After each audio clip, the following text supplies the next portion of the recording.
What's going on, everyone? It's Sheena, aka Sheenapreneur, your favorite veteran. And today I want to give a little update about our wonderful, I shouldn't say it like that because I'm not trying to be facetious, but one of our story that I've covered on my channel before about her name is Tiffany Brown. And she was found, my 2025 update was she was found guilty of botching a FEMA contract that was about $300 million. And so I covered her story on my channel maybe 2 years ago. And then the latest update I gave was, as you can see on this photo, that it was in January 2025. And so she was found guilty. And then another thing happened. So let me go ahead and get my notes going over here. You know, because I be just like doing my thing. I never really know who's watching, who's paying attention. But just ironically, she actually, as you can see this email, she reached out. I guess that's her. It says Dr. Tiffany Brown. And she sent me her documents, her legal documents. I was like, oh, your girl that made it. Your girl that made it. I'm not trying to make this about me, but it was interesting.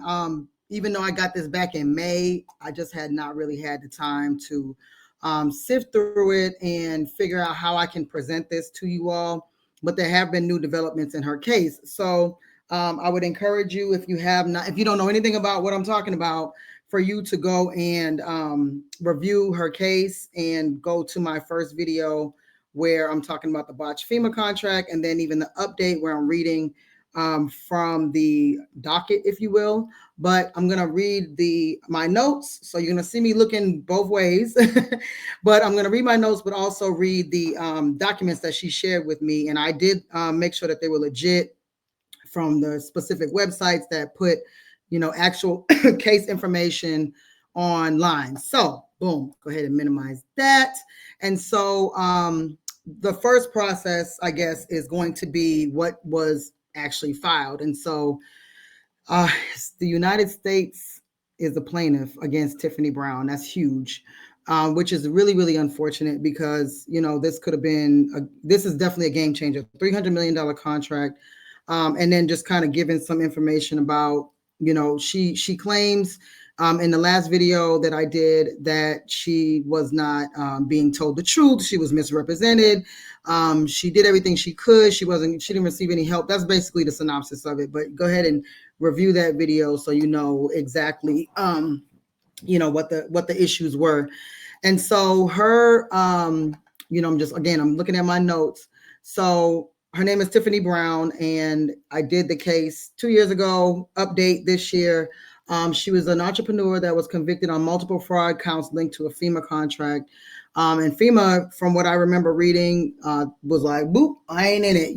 Like, my name is Bennett, I ain't in it. And that's unfortunate, but, everyone has to CYA, cover your beep. And FEMA, I guess, felt like they covered theirs. I don't see any information about FEMA being accused of anything, even though she was a solopreneur and was going to use a very small, I guess it was a very small catering company, mom and pop, that only had a staff of less than 10 people to issue out ready-made meals to, I think it was Hurricane, I forgot the name of the hurricane. I'll talk about it in the video, but for one of the hurricane in Puerto Rico. And she had to deliver many millions of meals and was only able to deliver 40,000. So that's definitely a fail.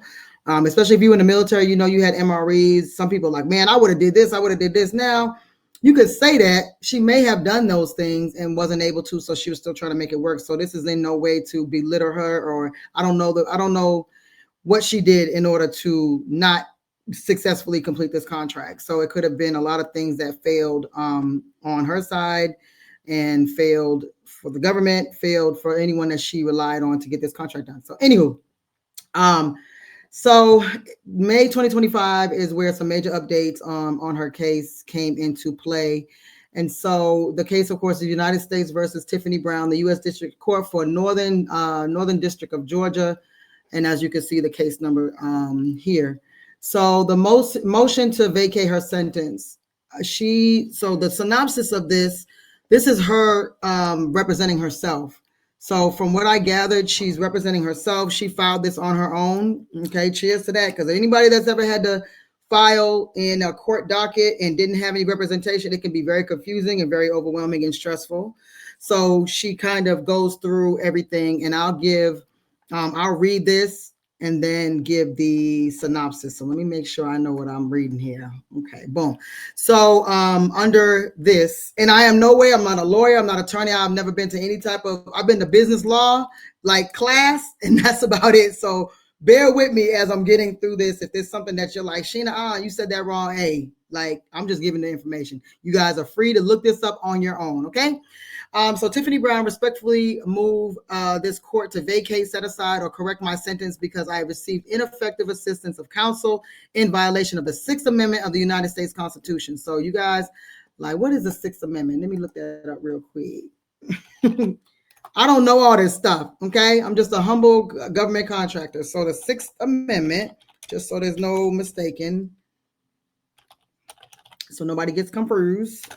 Okay, what is the 6th Amendment? So I say it absolutely accurately.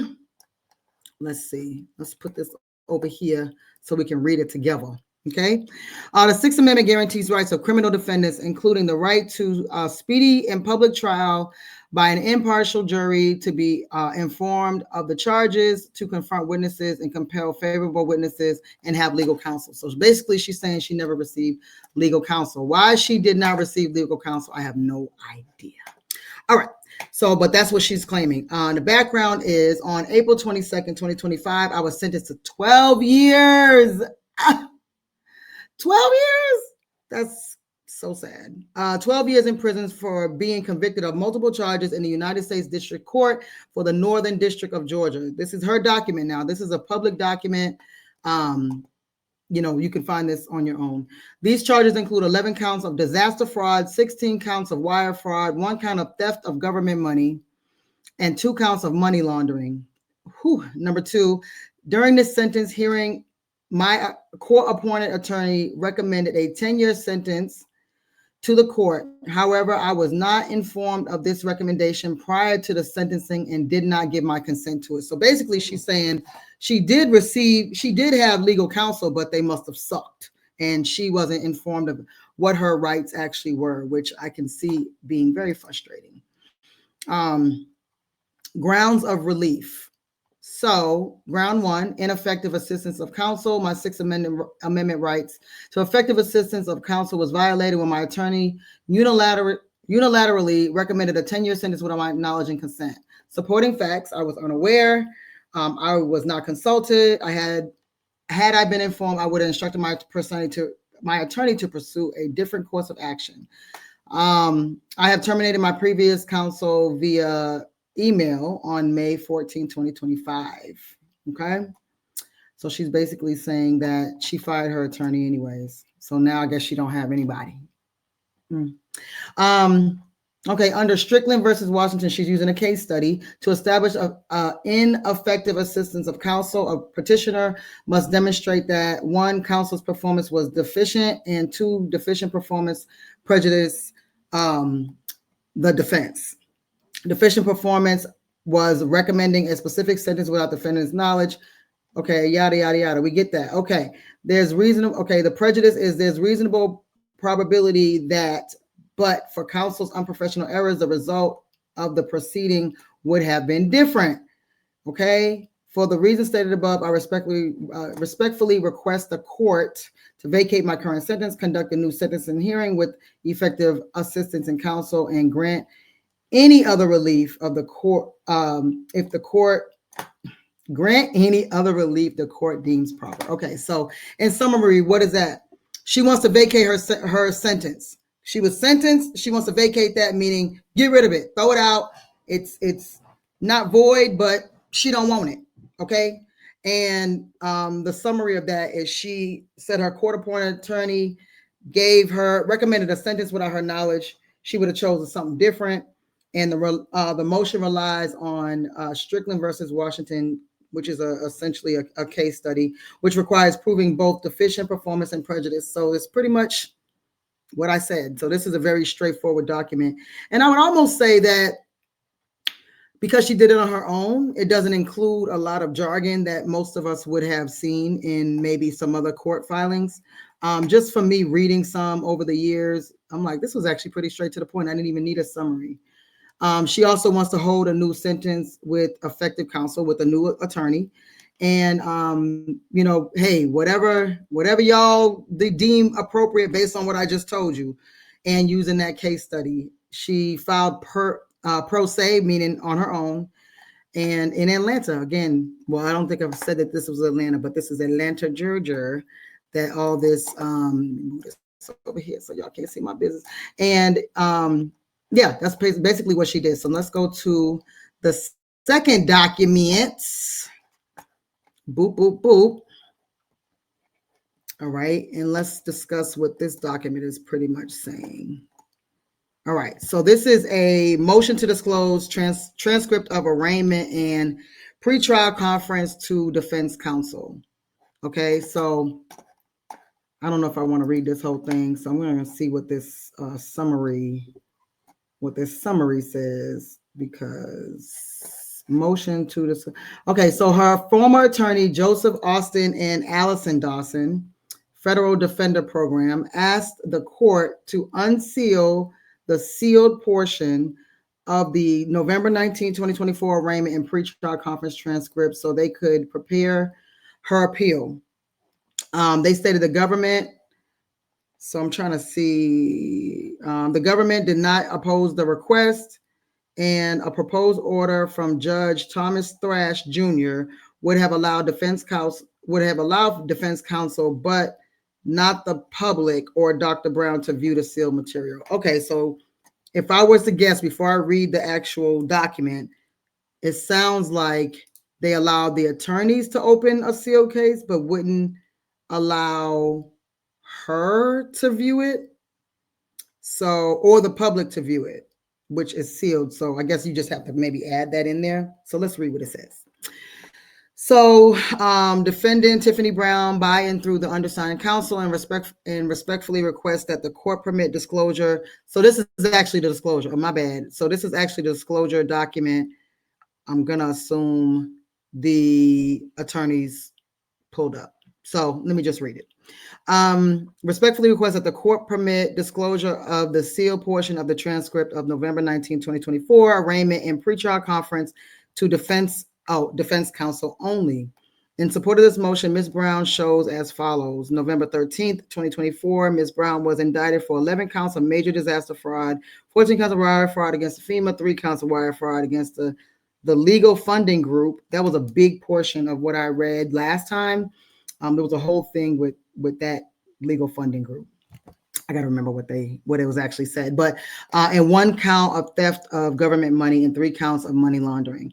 Ms. Brown went to trial and was convicted of all counts January 17, 2025. They threw the book at sis. On April 18th, Ms. Brown filed a pro se notice of appeal. April 22nd, 2025, the Honorable Thomas Thrash Jr. sentenced Ms. Brown to 144 months in custody, followed by 5 years of supervised release. Whoo, boy, it's a federal crime, y'all. Everybody wants to get into government contracting, but you might just be victim of happenstance. I'm not saying that sis did anything like intentionally wrong. We can hypothesize all day, because on paper things can look one way, and in real IRL in real life they can be totally different. So people can paint things to look really bad. I would probably say she was in over her head, because if you're a solo person and you win a $300 million contract, that is like a lot. I don't know many people that can win that type of contract without losing their mind. But then it still makes me feel like, why would FEMA do that? But regardless. Oh, and just another little note. She was already on the blacklist. I'm going to look that up after this. But she was already on the blacklist to not be awarded. So maybe that, but it could have been contracts that would just circumstantially went bad. Who knows? knows? She might have used a middleman concept, and the subcontractor messed it up for her, and she went on the blacklist. The good thing about local contracts, SLED contracts, is there's no portal. There's no portal to show all your mishaps, okay? So anywho, 144 months. On May 5th, Ms. Brown, through the undersigned counsel, filed a notice of appeal. For purposes of the appeal, undersigned counsel requests the entire transcript on November 19th, our arraignment and pretrial conference. A portion of that transcript is sealed. Undersigned counsel would like access to that portion in order to prepare the motion to be filed in the 11th Circuit Court of Appeals. Nonetheless, due to the next ex parte nature of that portion of the November 19, 2024 hearing, the undersigned would like that portion to remain under seal, but to be disclosed to defense counsel only. So part of what I said earlier is true, that it seems like they won't let her have access to it. Undersigned counsel has consulted with assistant United States attorneys. So that's who AUSA is, for those who didn't know, who do not oppose this motion. Ms. Brown respectfully requests that the court permit disclosure to defense counsel only of the sealed portion of the transcript from November 19, 2024 arraignment of pretrial conference. A proposed order is attached. Okay, so order of unsealing. So this is, I guess, this is what you would do when you want to request for an unsealed, for a sealed portion of something to be given to you. So that's that. That's pretty much that. So what the summary that I read was the proposed order from Judge Thomas Thrash would have allowed defense counsel, but not the public or Dr. Brown, to view the sealed material. So this is a part of whatever she's trying to appeal. It has to be done in this way. So let's go to the next documents. So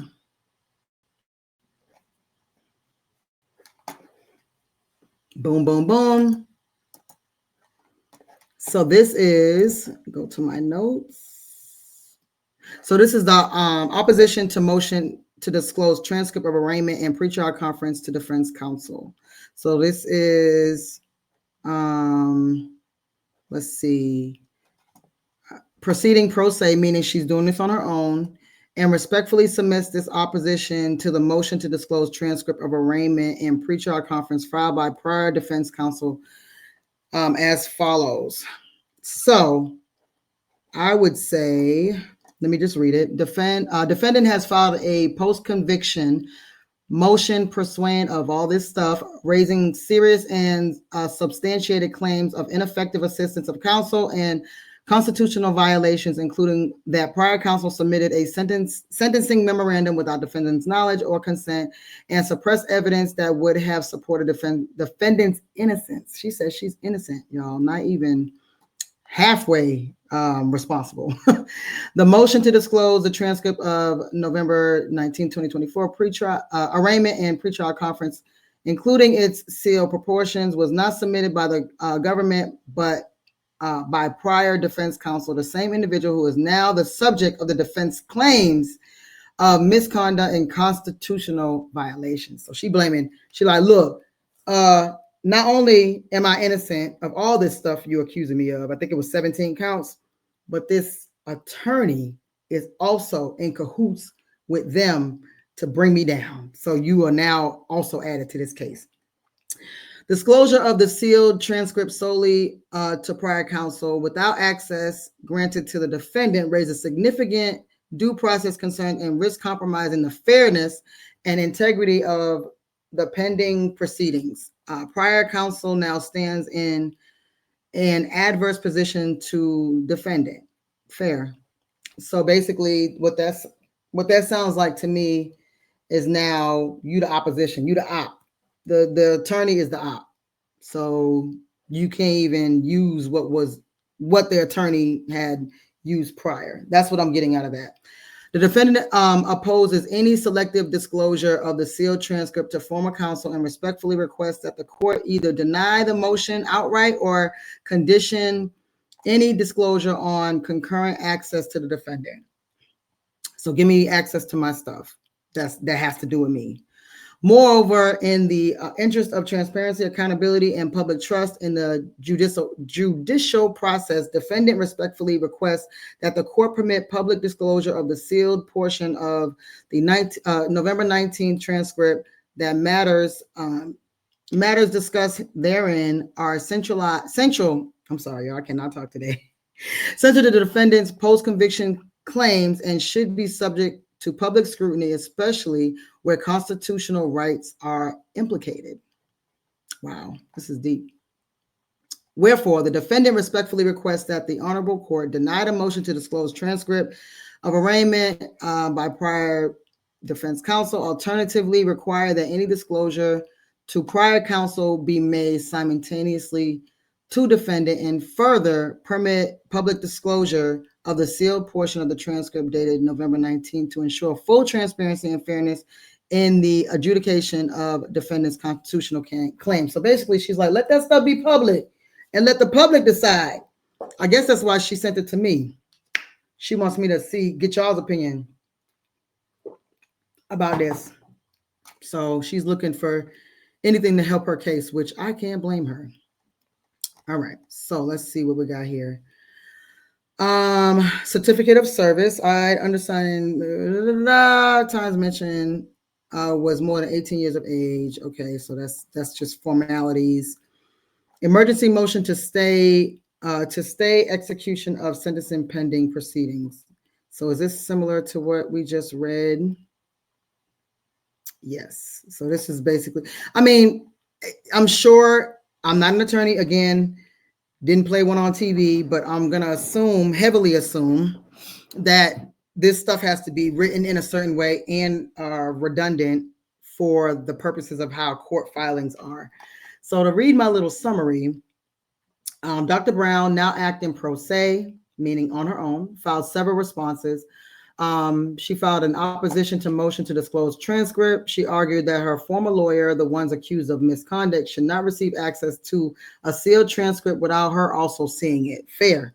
She said the transcript may reveal evidence supporting her innocence and that selective disclosure violates due process. Fair to me. She requests either denial of that motion, simultaneous access for herself, or public release of the sealed portion. So basically, that's saying that don't let my previous attorney see nothing. They're requesting to review the information from November 19th, 2024. Don't let them see it. Let me see it and or make it public for everyone to see it. So, yeah, without even really knowing a whole lot about how successful those types of motions are, I would say that that's, a fair request, if nothing else.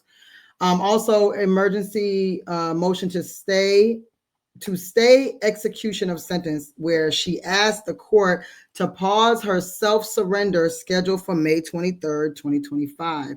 Now, obviously, this is November 2025, so sorry, sis. She's asking to not go to jail until all these things are addressed. So the next document is going to show pretty much what actually happened. So I'm learning this with y'all right now.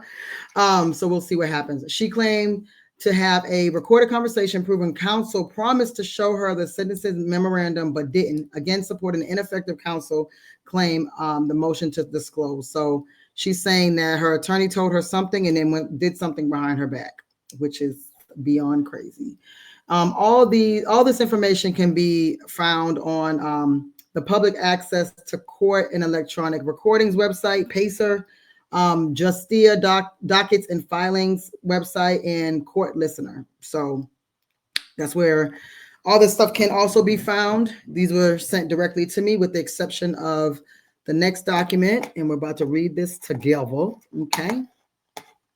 This is so interesting to me. It's sad, but it's interesting. All right. So I was like, okay, after sis sent me those documents, and I've been kind of like not on my YouTube stuff.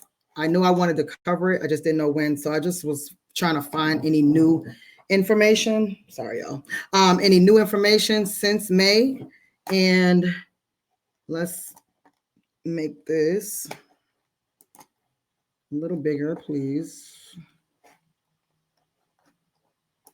Okay, doesn't want to cooperate.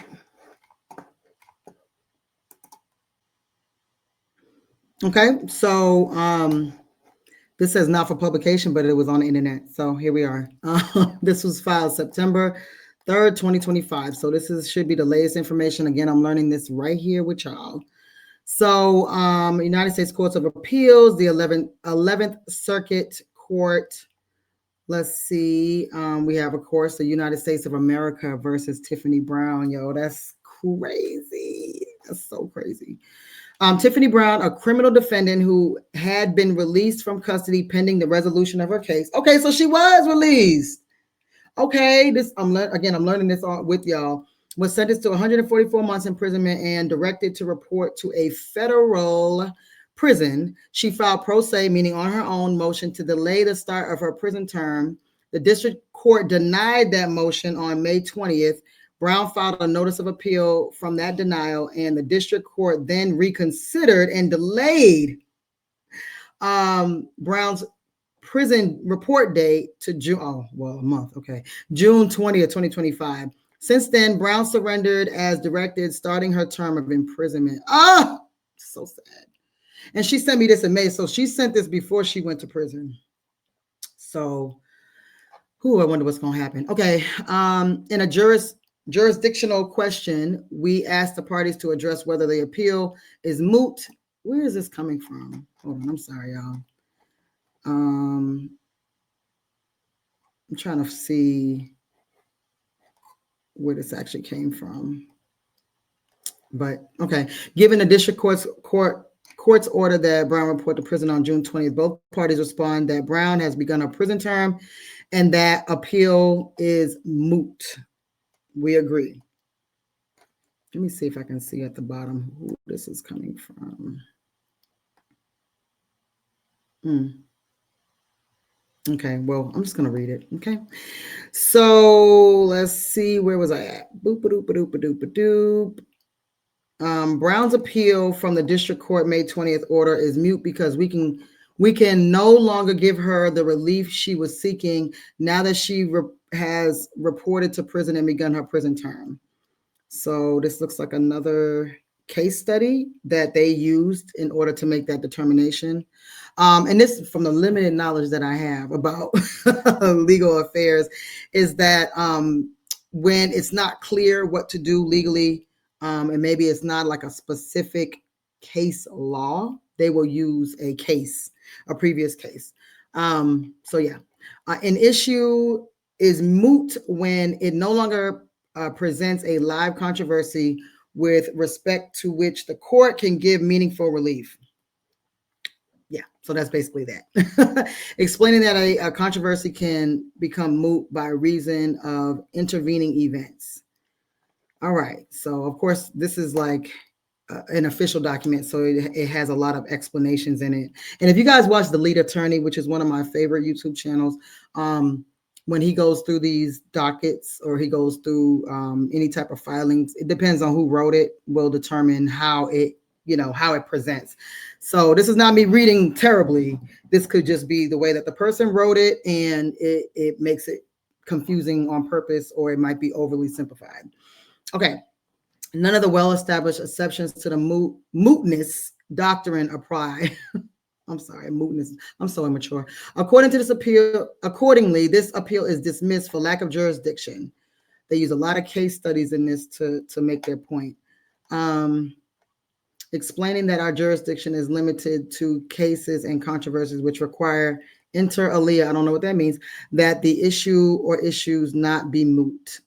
This dismissal does not affect Brown's appeal from her conviction and sentence, which is pending. Okay, so that means that she filed an appeal just for the whole case. So it looks like there was an appeal to delay her going to jail or going to prison to reevaluate, but she also seems to have an appeal. Hope I'm doing this right, saying this right, an appeal for her case as a whole. So that's it for that. So my little summary, let me go back. just so y'all have something to look at. But my summary is Dr. Brown was sentenced to 12 years in April 2025 for disaster fraud, wire fraud, and money laundering. After the verdict, she filed a motion to vacate her sentence, claiming her lawyer recommended a 10-year sentence to the judge without her knowledge or approval, a violation of her Sixth Amendment rights to effective counsel. We read that. Her lawyers then asked the court to see the sealed portion of the November 2024 arraignment transcript to prepare her appeal, but Tiffany filed her own response objecting. She argued those same lawyers are the ones who she's accusing of misconduct, so they shouldn't get exclusive access to sealed records without her seeing them too. She filed an emergency motion to delay her self-surrender date set for May 23rd. She claims to have a recording showing her attorney promised to show her the sentencing memo, but never did. That's critical piece in her ineffective assistance claim. So she got denied first, and then they reconsidered and gave her an extra month to be free on these streets. So if the court finds her rights violated, it could reopen her case, even vacate it entirely. It's rare, but possible. If she proves her counsel failed to represent her effectively. So this is not over. This is a developing case. Maybe she'll see this and send some more information my way. I would be crazy if I could interview her. Now, and I'm not trying to make anything off of her, but it's just one of those things that the reason why I even showed this case in the first place is because people need to understand how serious this can be when you are not being forthright, because she could have just maybe sort of kind of canceled the contract if she knew she couldn't handle it. But again, I don't know all the details of those conversations she had or how she even got the contract in the first place, being a one-woman show. So yeah, this is the update. And again, she sent it to me. So I was like, your girl done made it, okay? And if you guys have any updates that you know of, if you're following this story, or maybe you know her personally, because she was here in Atlanta. So, and I guess she's still in Georgia, I think. But yeah, so if you have any updates, go ahead and leave them in the comments. If you have anything to share, please leave them in the comments. But yeah, just you gotta be safe out here in these GovCon streets and make sure that you're doing things the right way and you're not misleading anyone or presenting yourself in a manner where you cannot back it up. Don't write a check that your blank can't cash. And that's it. So this is the Botched FEMA contract part 3, Tris.